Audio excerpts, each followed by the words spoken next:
busted up my tooth, knocked my head off the floor, fucking had to call my pops. He had to come get me. Man, this whole shit was crazy, guys. I'm just gonna dive in right now. I gotta let you guys know what happened because it's kind of fucking nuts. But there's a lot of positive things that I'd say that came out of this. I'm gonna explain what happened to me in busting up my tooth. I'm gonna give you guys some strategies that you guys can think of to overcome the fear, though, of low blood sugar. If it's your first time on the channel, I'm a type 1 diabetic bodybuilder. Growing up, I played all the sports you could imagine. I played hockey, football, soccer, and you know, I bodybuilded as well. And now I'm a diabetic fitness coach, and I help to give back to diabetics by helping them control their blood sugars and transform their bodies. But if you're not a diabetic, but you like supplement reviews, I also do powerful supplement reviews to help you take your fitness and your health to the next level. So if any of that sounds good, make sure you guys smash the subscribe button down below, hit that bell notification, hit that like button so we just grow and take things to the next level.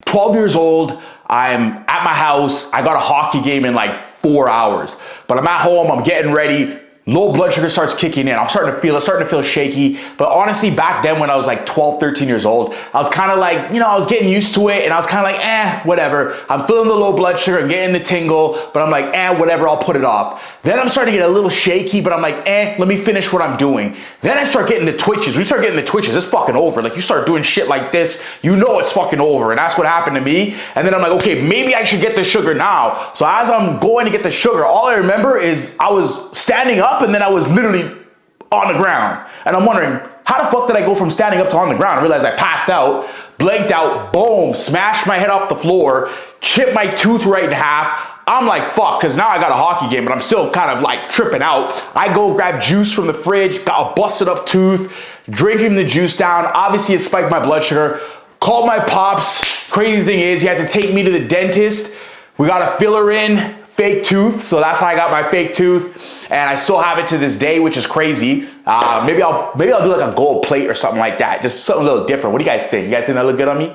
But anyway, my dad goes, we get the tooth fixed, go to the hockey game, score 2 goals. It is what it is. Point I'm trying to make is, you know, I've been there myself with low blood sugar. I understand what it feels like, but I'm gonna give you guys some solid things you guys can do so you guys do not have to go through what I went through and you do not have to fear low blood sugars. So guys, the first thing that I want you guys to focus on when it comes to for low blood sugar training and starting to gain more confidence over what you're doing is to, one, always have sugar on you. But this goes without saying, but a lot of times we just don't do it. If you always have juice on you or you always have some type of sugar, you can always use glucose tablets as well, which is really good at boosting your blood sugar. I personally like juice, so I always kind of keep it close by. If I'm training, I always have it near me. But whatever you have, always have that on you. It's so easy for us to go throughout the day without thinking about these little details because they kind of seem mundane or they seem like they should be on autopilot at this point, but always have sugar close by you. And if you always have sugar close by you, then if you're feeling those early signs,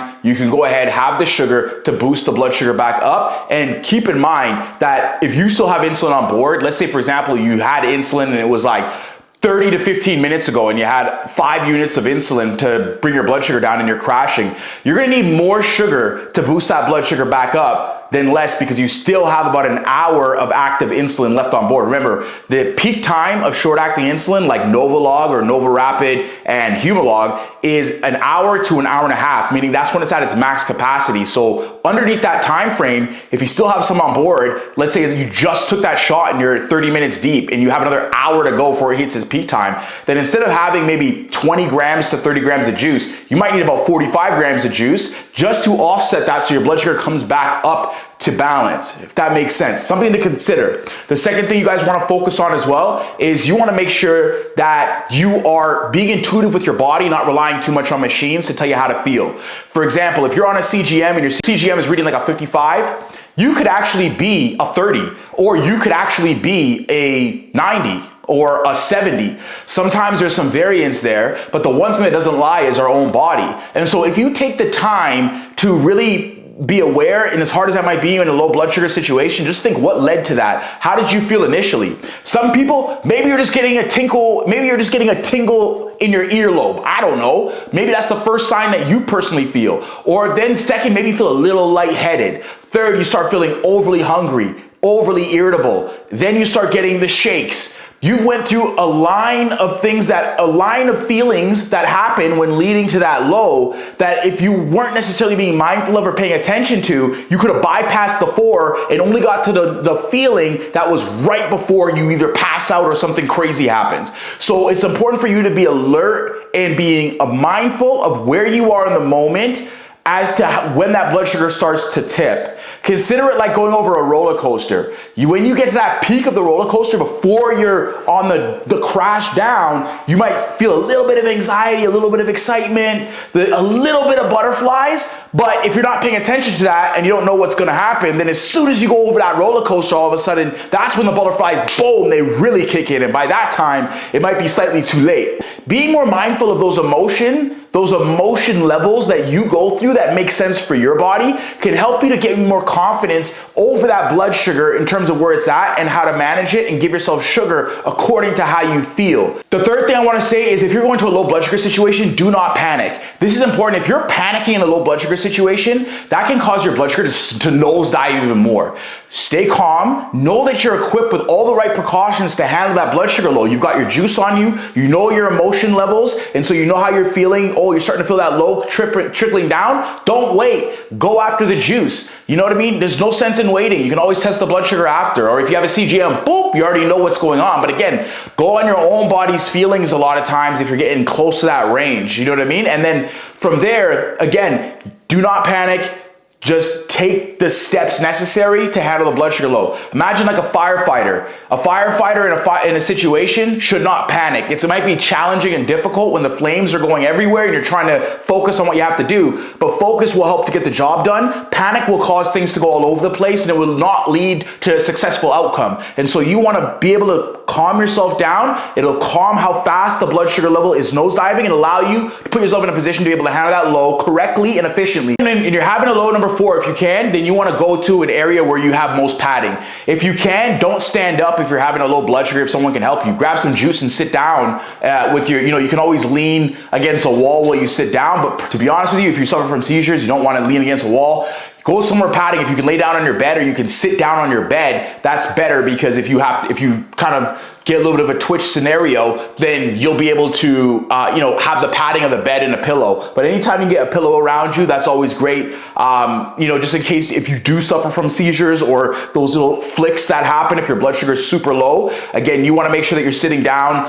When possible, if you have plastic, you can put something, a drink in a plastic cup, for example. If you got glass and you get twitches, you're gonna throw the glass across the room. But just know, if you are in this scenario, that as long as you have sugar on board, your body will boost your blood sugar at some point. You just have to mitigate all the crazy stuff that's happening. But believe me when I say, you can manage that. Just think about your surroundings of where you are. If you can get to more cushioned areas, that's the better. It's better to be sitting, I would say, than standing. Standing, you can blank out and smash your face off the floor. So those are little details to keep in mind. If the blood sugar is really, really bad and you're unsure about how you're feeling, just sit down, relax, get to a padded area when you can, where if that's possible, treat the low, the blood sugar will come back up, do not worry.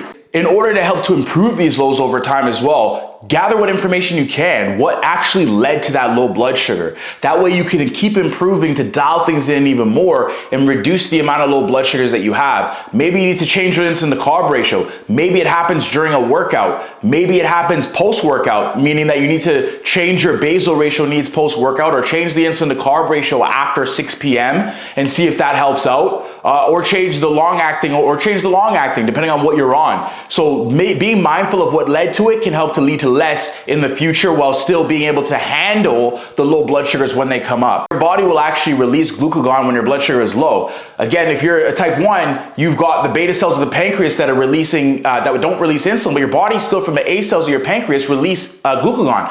Glucagon's job is to raise your blood sugar levels. And so as you're giving yourself sugar, your glucagon is also being impacted to release to help to boost your sugar some more. So you are getting help from your own body to help you boost your blood sugar also. So just to give you a little bit more peace of mind, but also Now that I said that, pretend like I didn't, because you want to make sure that you get enough sugar on board to make sure that you're just doing everything you can, obviously, to increase that sugar reading. If you're someone who's stuck at a higher blood sugar level, then try aiming notch by notch, changing your target zone. Because a lot of people are shooting for a target that's a lot higher than what they should, because again, they're scared of the low. But instead, go one notch at a time down until you get back to normal ranges. For example, maybe you, instead of aiming for a 10 to 11, because that's where you feel comfortable, try aiming for a 7 to an 8. And then once you feel comfortable there, go to aiming for a target range of 6 to a 7, and then a 5 to a 6.5, right? And then knowing that you know how to treat that low blood sugar and that you're equipped with all the tools you need. Not only do you have sugar close by you, like we talked about, but you also have your own body's internal alarm system that should be alerting you when we're mindful to that low blood sugar when it starts to drop as well. This way, we can kind of move towards the low like a firefighter. Don't be afraid, but respect it. Respect is always important. Respect the low always. Treat it immediately and just take it one step at a time. You'll be more than all right. Start to implement little steps to help yourself when it comes to treating these low blood sugars over time to make sure that you're thriving through diabetes the best way possible.